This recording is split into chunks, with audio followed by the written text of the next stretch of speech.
नमस्कार, मैं आकाश चौहान। आप देख रहे हैं ताज़ा न्यूज 99 यूपी। दोस्तों, आज ऐसे लीडर से मैं मिलाना चाहूँगा जो चेहरे के मोहताज नहीं है, हजारों लाखों दिलों पे ये राज करते हैं, जो स्वदेश स्वाभिमान पार्टी के राष्ट्रीय सचिव हैं। आइए मिलाते हैं इनसे। ताज़ा न्यूज में स्वागत है। बहुत बहुत आपका स्वागत है और आपके सभी दर्शकों का स्वागत है। नवरात्र के ये आज जो है कि छठा चरण है और इस पर मैं पूरे आपके दर्शकों को माता रानी की तरफ से सभी समस्त देशवासियों को मैं हार्दिक बधाई देता हूँ, शुभकामनाएं देता हूँ। सभी लोग स्वस्थ रहें, मस्त रहें, खुश रहें।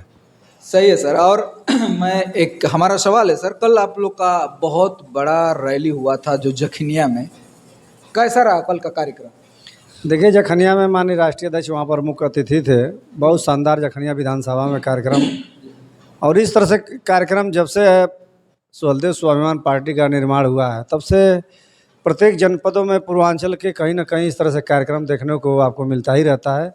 और आगे अब इससे भी आपको बड़ा कार्यक्रम देखने को मिलेगा, चूँकि मौसम भी इस समय जो है कि बरसात का मौसम था, और लेकिन अब जब आगे अच्छा मौसम होगा तो अच्छा और कार्यक्रम इससे भी अच्छा देखने को मिलेगा।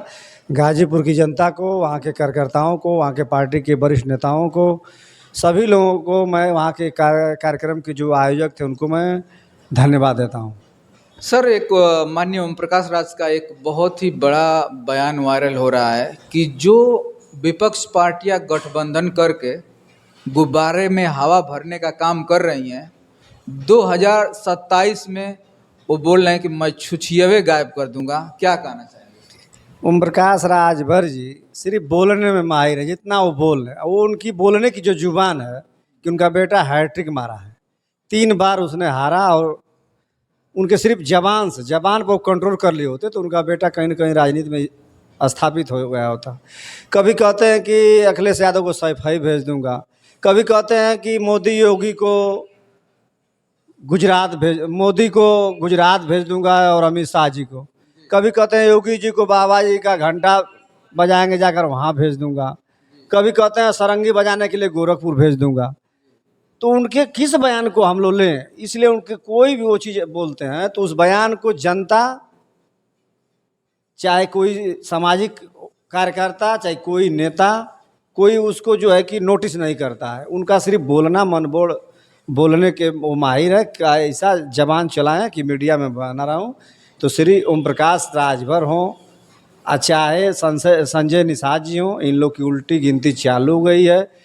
अपने अपने समाज के कुछ लोगों को गुमराह कर, गुलिया कर, ये जो समाज को जो ये लोग बेचने का काम कर रहे हैं, ये 2027 में ये लोग अपना जो है कि खटिया बिस्तरा लेकर अपने अपने गांव को ये लोग चले जाएंगे। जनता बहुत अब होशियार हो चुकी है, जनता चालाक है, और जनता बिल्कुल मूड बना ली है। उत्तर प्रदेश में माननीय अखिलेश यादव जी के नेतृत्व में स्वदेश स्वाभिमान पार्टी के समर्थन से सरकार पूर्ण बहुमत की बनने जा रही है। सही है सर। और एक बात, हमारा और एक सवाल है आपसे, 2027 में स्वदेश स्वाभिमान पार्टी की क्या तैयारी चल रही है? देखिए, स्वदेश स्वाभिमान पार्टी अभी ज़मीनी स्तर पर कार्यकर्ता हमारे हम लोग डोर टू डोर जा रहे हैं और अपने विजन को अपने बता रहे हैं, अपने मैनिफेस्टो को बता रहे हैं, अपने बाइलाज को बता रहे हैं।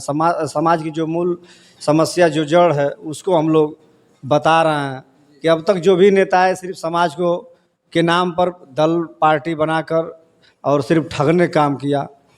उससे हम लोग उनको निजाजत दिलाने के लिए स्वदेश स्वाभिमान पार्टी कटिबद्ध है। ये तो सभी पार्टियां आती हैं तो यही कहती हैं कि मैं अपने समाज को बचाऊंगा, अपने समाज की रक्षा करेंगे। क्या मतलब, क्या पब्लिक आप लोग से दावा करे, क्या उम्मीद रखे, क्या भरोसा रखे कि शायद आप भी उसी कैटेगरी में आ जाएं जब जीतने के बाद? देखिए, हमारा समाज चोर और डाकू लुटेरा नहीं है कि उसको हम बचाने की बात करेंगे। ये बात तो ओम प्रकाश राजभर भी कहते हैं कि हम चोर नहीं हैं, डाकू नहीं हैं, लेकिन सत्ता में आने के बाद आपका दूसरा जो सवाल है कि रक्षा करेंगे, हमारा समाज ऐसा लड़ाकू कौम है, इनके जो इतिहास को देखा जाए तो ऐसे इनका सुनहरा इतिहास है, तो रक्षा स्वयं यह समाज अपना कर लेता है। लेकिन समाज की मूल समस्या रोटी, कपड़ा, मकान, नैतिक शिक्षा, उत्थान, जो तमाम सरकारें आई वादा तो की, लेकिन हाई कोर्ट का जो निर्णय हुआ, राजभर समाज को अनुसूचित जनजाति में शामिल करने के लिए केंद्र गवर्नमेंट को ये भेजे, राज्य गवर्नमेंट उत्तर प्रदेश। 3 बार माननीय उच्च न्यायालय ने फटकार लगाया, अब तक ये लोग के कान पर जू नहीं रहेगा, अब तक ये लोग भेज नहीं सके केंद्र गवर्नमेंट को, जिस पर वहाँ पर पार्लियामेंट के अंदर बहस हो सके, जो राष्ट्रपति के पास जाए, अनुमोदन हो, और हमारा जो सदियों से दबा हुआ है वो हिस्सा बखरा मिले। हमारी लड़ाई है कि हर घर में दीप जले।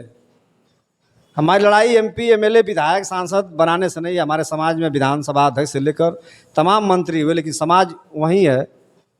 और उस नेता की बिगड़ी बन गई, उनकी 7 पीढ़ी की बिगड़ी बन गई, लेकिन मेरा समाज उसी पौधान पे खड़ा है। दुनिया चाँद और सितारों पर बसने की बात करती है, लेकिन आज भी मेरा समाज रोटी, कपड़ा, मकान, नैतिक शिक्षा, उत्थान के लिए तरस रहा है। बात सही है सर, आपने लड़ाई है कि हर घर में दीप जले जहाँ सदियों से अंधेरा है, तो हर घर में दीप उसी से जल सकती है। वही एक ऐसी दिया और सलाई है।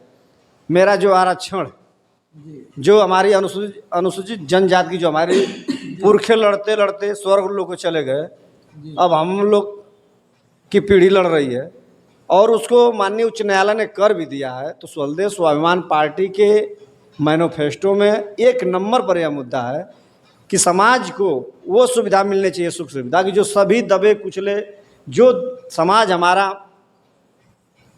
इस देश के विकास में, इस विश्व गुरु बनने के विकास में जो अपनी भूमिका निभाए, वो समाज जब तक उभर कर नहीं आएगा, जब तक उसको शिक्षा नहीं मिलेगी, जब तक उसको रोटी, कपड़ा, मकान, दवा, स्वास्थ्य सुविधा जब तक उसको नहीं मिलेगी, तब तक ये मुहिम समाज, हाँ, तब तक हाँ सर, तो देश का विकास होगा, ना किसी नेता का विकास हो सकता है, ना किसी लोगों का विकास होता है। जी बिल्कुल सही है आपकी बातें, और होना भी चाहिए। लेकिन एक ने अभी कहा कि हमारा समाज खुद लड़ाकू है, आपने बोला।